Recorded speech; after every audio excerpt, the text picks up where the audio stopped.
Hello అండి అందరికీ పొంగల్ చేసుకుందామా.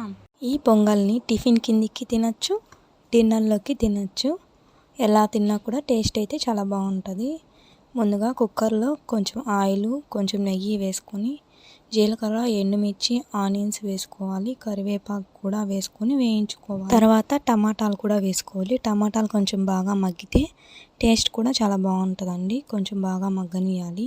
నేనైతే బియ్యాన్ని నేను చూపిస్తున్న గ్లాస్తో 2 గ్లాసులు తీసుకొని హాఫ్ గ్లాస్ పెసలు వేసుకున్నానండి. ముందుగా అయితే హాఫ్ అన్ అవర్ ముందు నానబెట్టుకున్నాను. ఇప్పుడు అన్నీ దాంతో వేసి కాసేపు వేయించుకోవాలి. ఇప్పుడు ఒక గ్లాస్కి 4 గ్లాసులు చొప్పున 8 గ్లాసులు అయితే వాటర్ తీసుకొని వేసాను. తర్వాత ఉప్పు, మిరియాల పొడి, కొత్తిమీర వేసుకొని కుక్కర్ విజిల్ పెట్టి ఒక 3 విజిల్స్ రానిచ్చుకోవాలండి. దానికి కాంబినేషన్ చట్నీ అయితే చేశాను. చాలా బాగుంటుంది. ట్రై చేసి ఎలా ఉందో కామెంట్ చేయండి. ఈ రెసిపీ మీలో ఎవరికి తెలుసో కామెంట్ చేయండి. ఉంటాను మరి. సబ్స్క్రైబ్ చేయండి నా ఛానల్ని. నెక్స్ట్ వీడియోలో కలుద్దాం. Bye bye friends.